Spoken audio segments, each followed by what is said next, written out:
Hello everyone, it's me again. Now, despite my previous video that I deleted because it was just an embarrassment, I had a friend look at my computer. Apparently the hissing noise it's making is just because Space Engineers is OP. Now, if you haven't noticed, we're back on the old drop pod spaceship. I haven't gone around to building something that can handle that thing. These are the older models.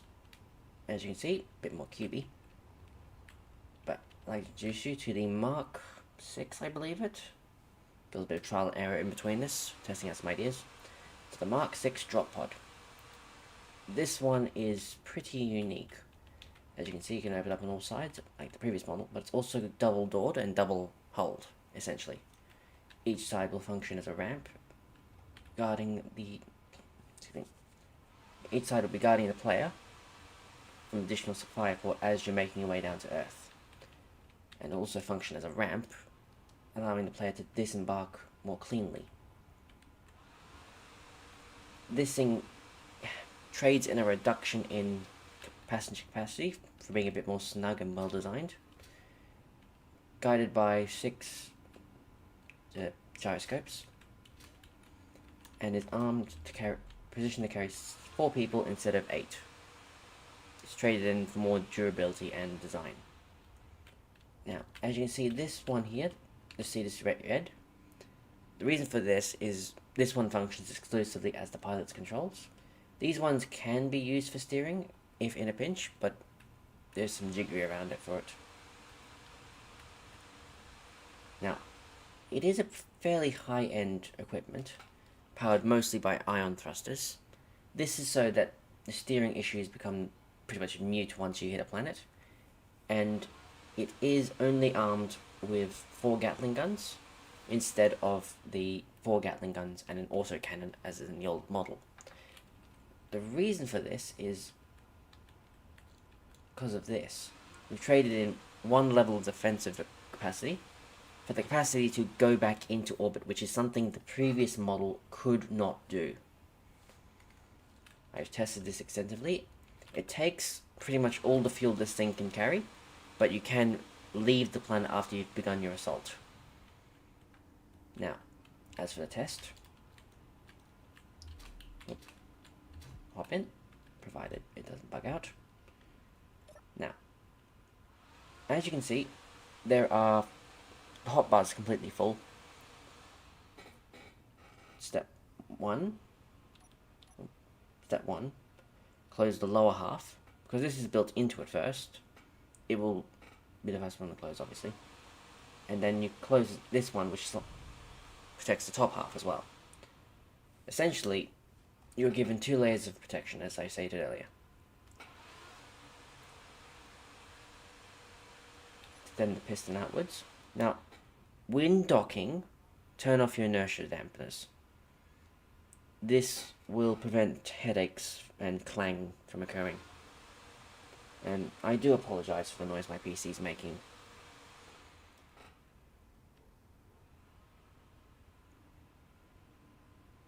As you can see, it's more rounded in its design and more efficiently built. It's also more armored on the inside, meaning it won't take a few missiles to take it out. Now, ideally, you should be in Earth's orbit anyway. But in a pinch, you can just drive out normally. Now, this ship is a mix of defense and offense. It is designed mainly to get your troops onto the ground as fast as possible. Hopefully in a bid to avoid getting shot at, while keeping your main ships, which is the ones that you see in the background, safely away from the threat. Now let's pick a spot. That looks good. Rotate downwards. Now, just briefly put on the dampeners to line up your shot. Like so. Now, there is one minor bug with this ship. It has a little bit of issues with heavy mountainous terrain, like in the snowy areas. What we're going to do is we're going to angle ourselves that way.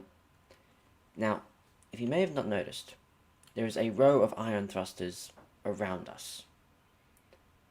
These are to effectively hit the gas pedal, while enabling all the other thrusters to micro-adjust to safely hit the target. One final adjustment, and then you hit the gas, like so.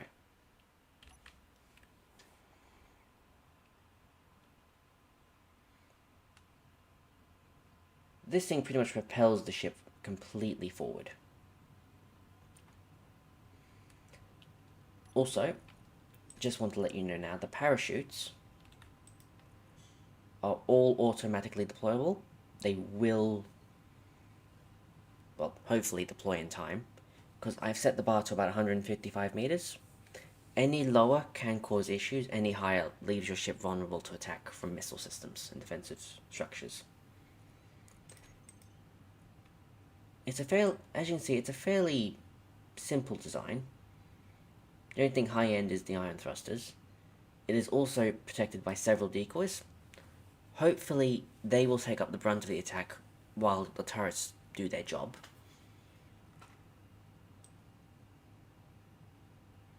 It is powered by several small batteries tucked away in the corners, and has several small, medium, and the words aren't working. Several small containers, as well as one main medium-sized container. This should allow plenty of ammunition to be stored inside the structure.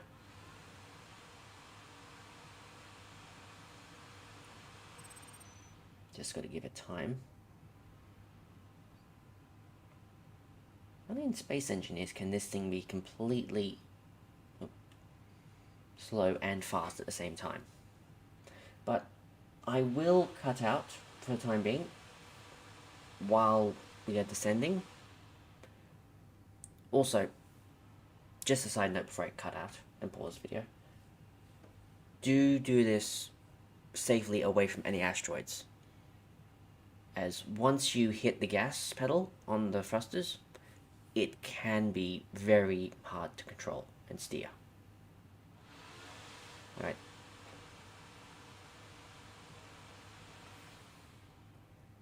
Let me just make one final adjustment, and we shall pause the video, and I'll see you later. Alright, we are back, and... oh, hang on. It's like... wig out. Sorry, PC's having a bit of an issue. Alright, we're back. Sorry about that ding, my phone just got a message. We're about to hit the ground, and as previously stated, this ship does have a bit of an issue with parking on a hill. It favours more flatland areas, so this should be an learning experience for all of us.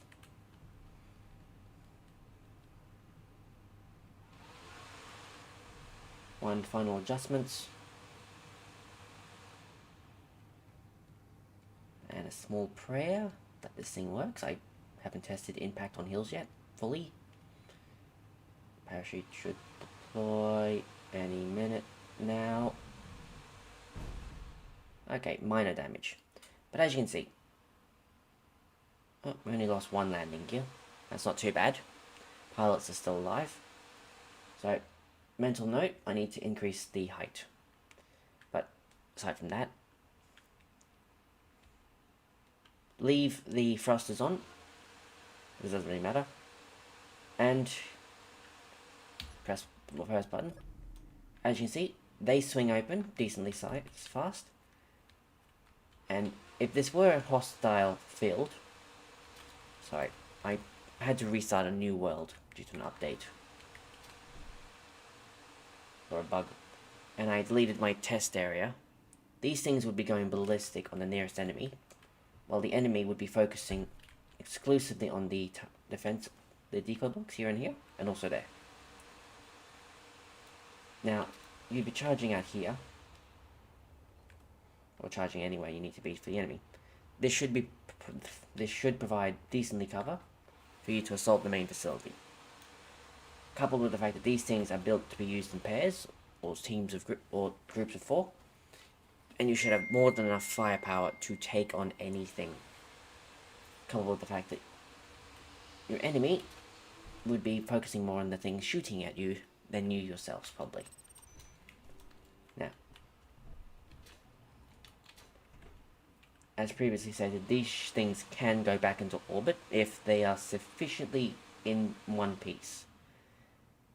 Given the fact that the main vulnerability these things have is the hydrogen tank that is exposed, there's a good chance that sometimes they may be destroyed. But like I said, these things are built to get the troops on the ground mainly, not get them back into orbit. Hopefully they've done their job and destroyed the enemy infrastructure enough for the bigger ships to come in and just pick them up. Now, like most of my creations, these things are built with a self-destruct mechanism. But this one has a dual purpose, if that makes sense. Excuse me. The self-destruct mode is set for 12 minutes instead of usual 30 seconds. This is so that these can be engaged before the pilots jump out to engage. This is to prevent capture.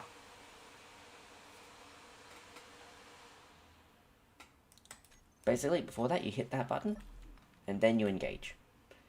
And if you succeed, you just turn it off. And then you pray you got the right button.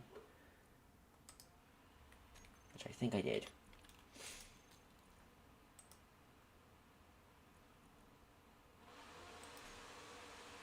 Yep, I did. Now, hit that. Turn off the thing. Now, to get back into orbit, it is basically like flying a spaceship. Hit that, and engage thrusters. Before I forgot to mention this earlier, do make sure these are off before you hit the drop pod mode. Because if you burn up the fuel on the way down, you will not be able to get up. I was just able to get enough fuel in this ship to do a one-way trip back up, where the ion thrusters should do their job and pilot you back to the mothership. Now, hit this. This should be lit up. Turn off the parking. And something goes wrong. Now, one other thing you want to do is turn off the parachute systems.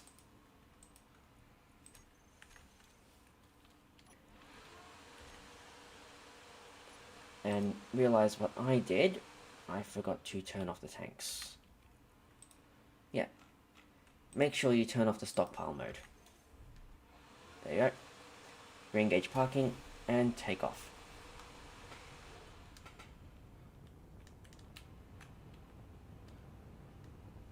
Get that. And as you can clearly see, some damage did occur, knocking out two of the landing gears. But that can be fixed just by simply increasing the altitude that the parachutes deploy. Now, I am going to demonstrate that these things can go into orbit, because let's face it, it's a bit of a lofty thing that something this tiny can do that job.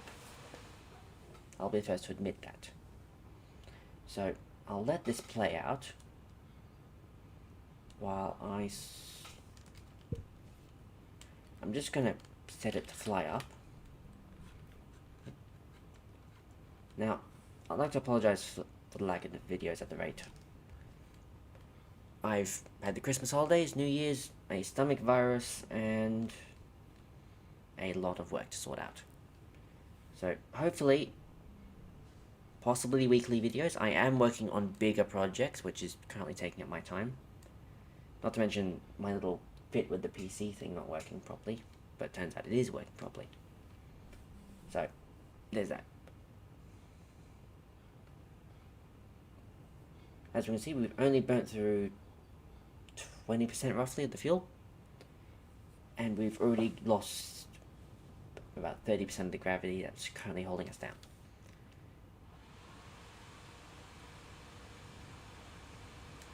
I do plan to mainly remaster some of my other videos, but only the ones that are actually decent, so some older stuff might not get done.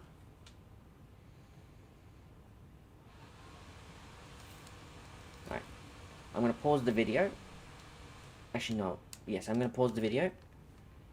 And hopefully I shall be able to prove that this thing can go into orbit.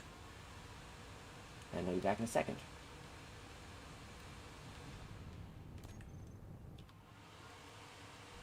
And we are back, just in time for my PC to make a hissy fit. And as you can see, from full tank to nearly empty, but only got 9 planetary orbits bits to go. So, like I said, this thing's built to go down exclusively. It can go up in a pinch.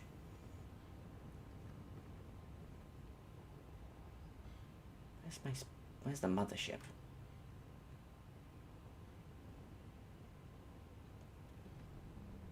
That's always my luck. I always lose the bigger ship where it's supposed to be.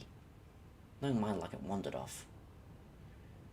But, as I said, get the troops down, take care of the problem. 9 times out of 10, your ship can come down safely without risk of being shot down. If your soldiers do their job. If worse comes to worse, you can retreat with the damaged ones already set to self-destruct. And, if necessary, just cram all the troops into the one or two drop pods that work. And hopefully you can get these things can do their job.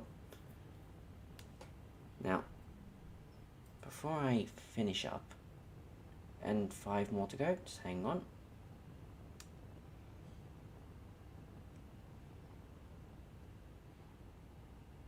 And we have officially left Earth's orbit. We switch off the fuel tanks with only 12 hydrogen bits left. So, there you go. It can leave and it can go into orbit. But going up's a one-way trip, so you best hope your forces haven't left you behind.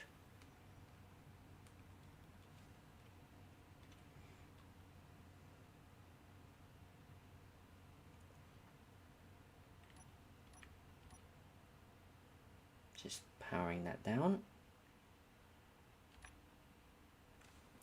There we go. Just trying to bring the pod to a complete stop.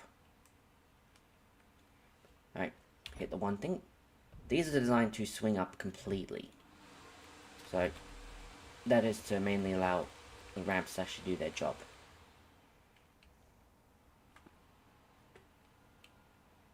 Normally, it would pop up somewhere.